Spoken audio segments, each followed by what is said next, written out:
अमीर मनोरमा के यहाँ बहुभोज का आयोजन चल रहा होता है। पड़ोसन शीला कांता खाते हुए। मानना पड़ेगा मनोरमा बहन, बहुभोज का खाना पीना बड़े अच्छे से करवाया। दाल मखनी, शाही पनीर, किस्म किस्म को वैरायटी रखवाई थी खाने में। तभी शेखी बघाड़ते हुए मनोरमा कहती है, शीला बहन, खाना तो स्वादिष्ट बनना ही था। लाखों रुपए खर्च करके 5 स्टार होटल के हलवाइयों से खाना बनवाया था, वो भी शुद्ध घी में, तेल डालडा का इस्तेमाल नहीं करवाया है। वैसे तगड़े पार्टी से समधियाना जोड़ा है, अपनी लड़की वालों ने ट्रक भरकर खूब दान दहेज दिया है। लड़की वालों ने घर मकान देखकर दहेज दिया, 4 मंजिल मकान बनाकर छोड़ रखा। इकलौती बहू ही तो राज करेगी। वैसे कलावती बहन, तुम अपने 21 लड़कों का रिश्ता कब करवाओगी? पंडित जी का तस्वीर तो दे रखी है, मगर अभी कहीं मामला जमा नहीं है। तभी कांता खिल्ली उड़ाते हुए कहती है, अरे शादी के लिए बतेरे लड़की वालों की पार्टी मेरे पास आते, लेकिन अब तुम्हारे पास इसीलिए नहीं भेजती। एक तो कमरा है, उसमें तुम और तुम्हारे 21 बेटे, पता नहीं कैसे गुजारा करते हो। बहू लाकर कहाँ रखोगे? ऊपर से एक पंखा भी नहीं लगा, घर में कितना तपता है। 21 बेटे हैं, फिर भी ढंग का घर मकान नहीं बनाया जा रहा है। दुखी होकर कलावती पंडित जी के पास आती है। पंडित जी, आखिरकार कब मेरे बेटों की शादी का संजोग बनेगा? मुझे गरीब दुखियारी के नसीब में बहुओं के हाथ का दाना पानी लिखा भी है कि नहीं? कलावती बहन, चिंता मत कीजिए, आपके 21 लड़कों की शादी झटपट होगी, और वो भी एक साथ। आपकी बहुएं ही घर के भाग्य को बदलेंगी। थोड़ी देर बाद कलावती अपने बेटों की शादी करके 21 बहुएं ले आती है। बहुओं, तुम यहीं दरवाजे पर ठहरो, मैं आरती की थाली लेकर आती हूँ। तभी बबीता की सैंडल से ललिता का पैर दब जाता है। ओए माँ, मर गई। इस मोटी भैंस जेठानी ने पैर का चुम्बन निकाल दिया। तभी बबीता भड़क उठती है। मैं क्या तुम्हारी चक्की का आटा खाती हूँ जो जल रही हो, हड्डल कहीं की। दरवाजे पर ही दोनों बहू को लड़ते देख कांता खिल्ली उड़ाती है। देखो जरा, अभी तो दरवाजे पर ही इतनी धक्कम पेल है, अब तो एक कमरे के अंदर ये क्या ही किचकिच करेंगी। कांता बहन, तुम ही ठहरो मुंह दिखाई में। मैं तो चली अपने घर, बिना पंखे के घर। मुझे अपना भरता नहीं निकलवाना। पंखा न होने के चलते पड़ोसने बिना मुंह दिखाई के चली जाती हैं। कलावती आरती करके सबको अंदर चटाई बिछाकर बैठाती है, और इस बार किरण कुसुम में जंग छिड़ जाती है। किरण, तुम मुझसे गुड़ मक्खी की तरह चिपक क्यों रही हो? एक तो पंखे के बिना गर्मी में शरीर चिप चिप कर रहा है। हाँ, गर्मी तो तुम्हें अकेले को लग रही है। हम तो जैसे एसी की हवा खा रहे। सारी चटाई तुमने छेक लिया, मैं गर्म जमीन पर आ गई हूँ। भयंकर गर्मी से दोनों भसड़ कर लेती हैं। इतने में कलावती सबके लिए शरबत लेकर आती है। ये लो बहुओं, ठंडी ठंडी शिकंजी पियो, गर्मी से राहत आएगी। तभी रेखा, रत्ना दोनों एक ही गिलास को एक साथ उठाती हैं। रतन, ये वाला ग्लास मेरा है, चुपचाप से छोड़ दो। वैसे भी मैं जेठानी हूँ। जेठानी हो तो क्या रौब जमाओगी? नींबू पानी को लेकर दोनों बहू में किचकिच होती देखकर कलावती सिर पीट लेती है। अरे बहुओं, एक शिकंजी के लिए क्यों महाभारत छेड़ रही हो? मेल मिलाप से रहते हैं। कलावती दोनों का कलेश सुलझाती है। देखते ही देखते रात हो जाती है, मगर बगैर पंखे के चलते कमरे के अंदर काफी भभका मचा हुआ था। सभी बहू का पसीने से बुरा हाल था। तभी माला मुंह सड़ाकर, इस सड़ी सी गर्मी में मेरा तो कचूमर निकल गया माँ जी।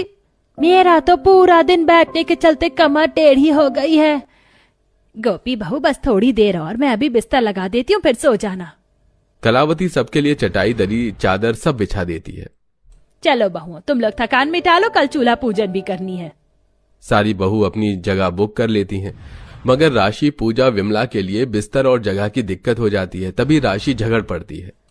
वाह जी वाह, बड़ी चंट चाट हो तुम सब। खुद पैर पसर कर बिस्तर पर पड़ गई। शराफत से थोड़ी थोड़ी जगह छोड़कर खिसक जाओ।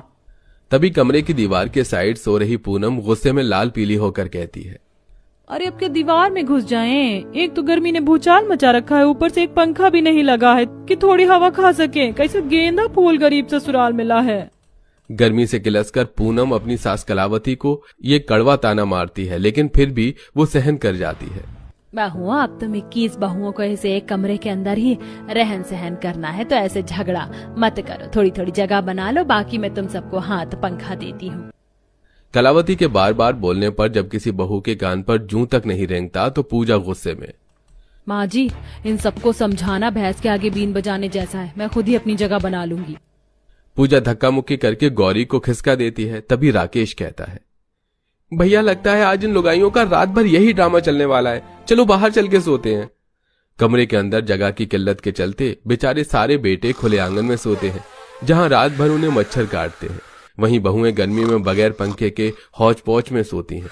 इसी तरह अगला दिन चालू होता है। बहुओं चलो उठ जाओ, भोर हो गई है, आज तुम सबकी बहू भात है। तभी आंचल गुस्से में बड़बड़ा उठती है। भैंस की आंख, एक तो सारी रात बिना पंखे के नींद नहीं आई, अब सासू माँ की कचर कचर शुरू हो गई। जल्दी से उठ के नहा लेती हूँ, वरना बाथरूम के बाहर लंबी चौड़ी लाइन लग जाएगी। आंचल जैसे ही उठती है तभी अनीता नहाने घुस जाती है। तभी बाकी 20 बहुएं बाथरूम के बाहर लाइन लगाकर खड़ी हो जाती हैं। कमरे के अंदर का नजारा किसी पब्लिक टॉयलेट की तरह था। तभी गीता गुस्से में दरवाजा पीटती है।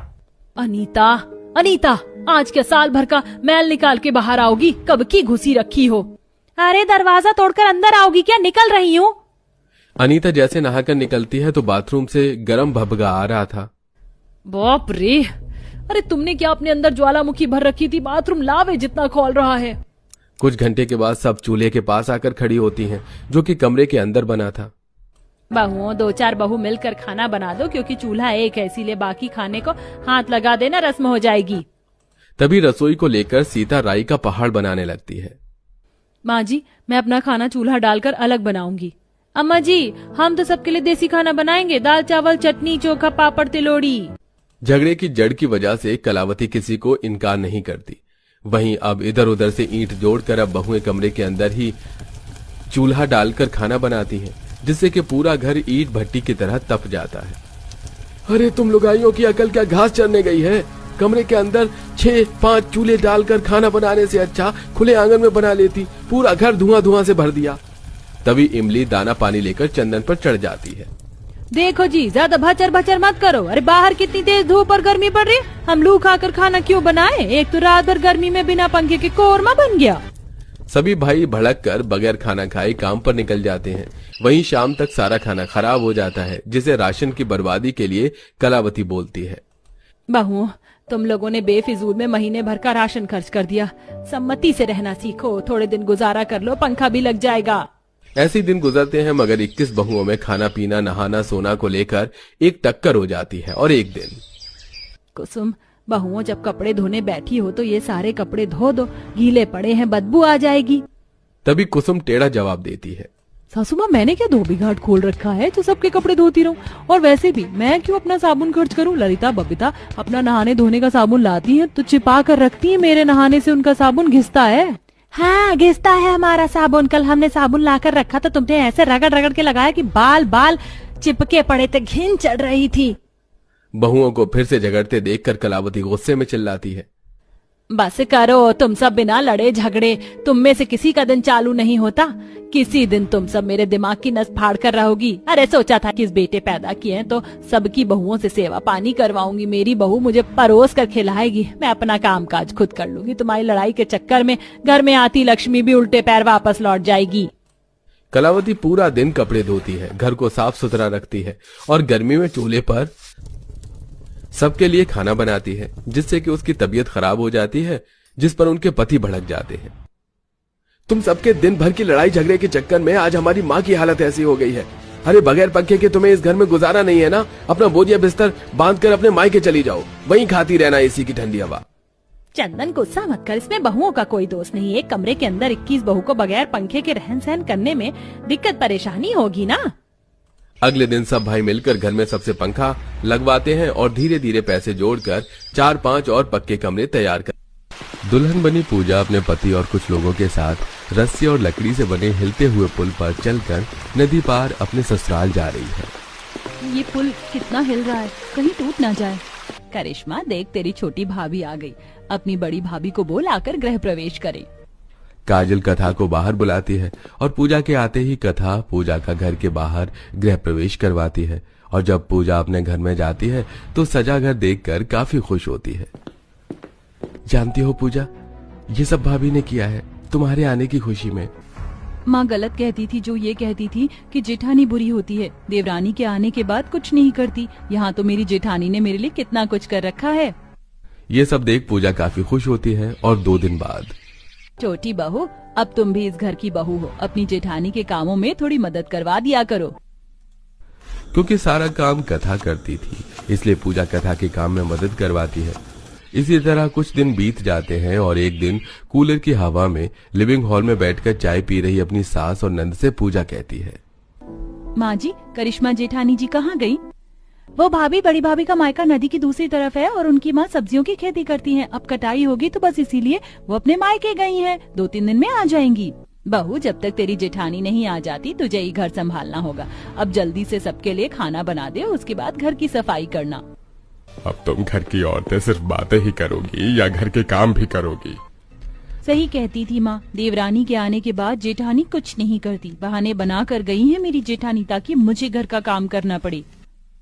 मुंह बनाकर पूजा खाना बनाती है और सभी को खाना खिलाकर घर की साफ सफाई करती है। 2 दिनों तक जब घर के सारे काम पूजा को करने पड़ते हैं तो उसका गुस्सा बढ़ने लगता है और एक दिन पूजा अपने कमरे में कूलर की हवा में बैठी अपनी माँ से बात करती है। मैं तो तुझे पहले ही समझा रही थी, जाते ही घर के कोई काम मत करना। जेठानी देवरानी के आने के बाद काम नहीं करती।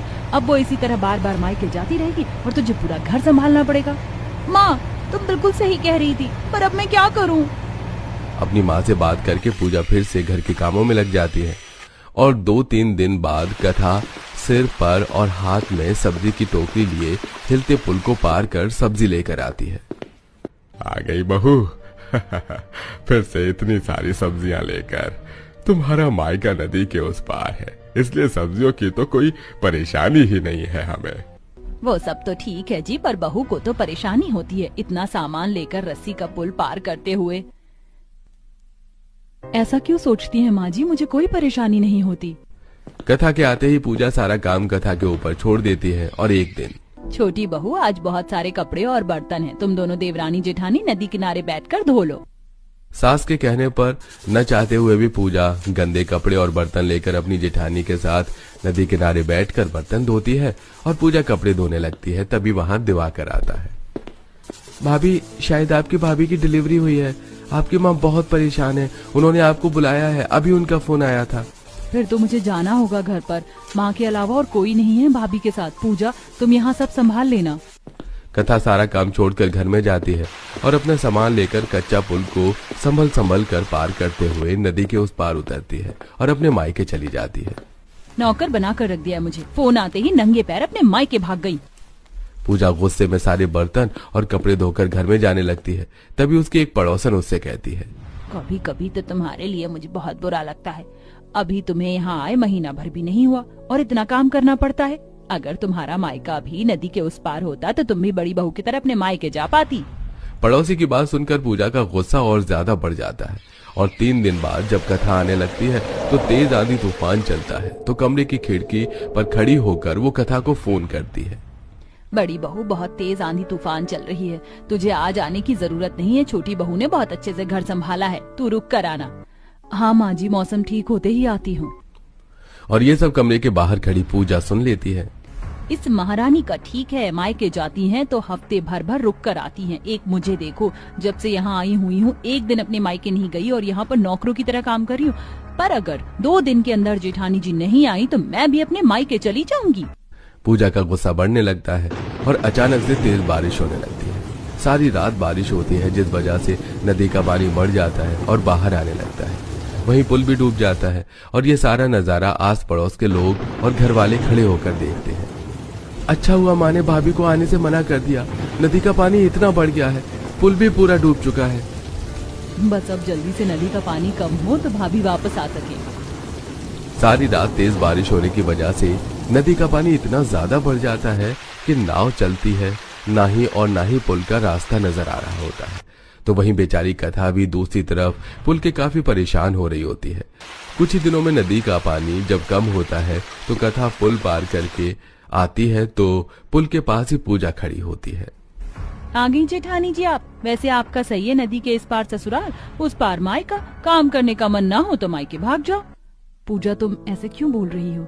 क्यों? आपको नहीं पता ऐसे क्यों बोल रही हूँ मैं? नाराज पूजा अपनी जेठानी से सीधे मुंह बात नहीं करती। समय गुजरता है और एक दिन कथा की माँ सिर पर सब्जी की टोकरी और हाथों में मिठाई लेकर अपनी बहू के साथ आती है जिसकी गोद में बच्चा था और आकर लिविंग हॉल में बैठते हैं। बहन घर में कोई है नहीं इसलिए हम दावत नहीं कर पाए, पर आप तो मेरी समधन है तो सोचा क्यों ना अपनी बेटी के साथ साथ आप लोगों से भी मिलने आ जाऊं और आप सबको सब्जियों के साथ इस बार मिठाई भी दे सकूं। हाँ बहन क्यों नहीं, जब आप आई हैं छोटे से बच्चे और अपनी बहू के साथ तो एक रात रुक कर ही जाना। सही कह रही है शांति, एक रात रुक जाओ आप लोग, वैसे भी बाहर का मौसम कुछ ठीक नहीं लग रहा है। घर वालों के कहने पर सुमित्रा अपनी बहू और पोते के साथ एक रात रुक जाती है, जिस वजह से पूजा का काम बढ़ जाता है। पूजा भाभी, कथा भाभी अपने परिवार के साथ बैठी हैं, आप आज कुछ अच्छा खाने में बना दो। ये अपने मायके में जाकर बैठी रहती हैं, वो कम था क्या जो अब इसका मायका उठकर यहाँ आ गया, सारा काम मुझे ही करना पड़ रहा है। पूजा घर आए मेहमानों के लिए अकेली खाना बनाती है और जब बर्तन और रसोई साफ करने की बारी आती है तो वो कथा से कहती है, दीदी आपकी देवरानी आ गई है, इसका मतलब ये नहीं कि आप सारा काम मुझ पर छोड़ दे। आपके घर वाले आ गए हैं तो ये थोड़ी ना है कि मैं ही नौकरों की तरह काम करूं। मैंने अपने मायके वालों को खाना बनाकर खिला दिया, बाकी का काम आप खुद करो। तुमने इतना कर दिया मेरे लिए काफी है पूजा।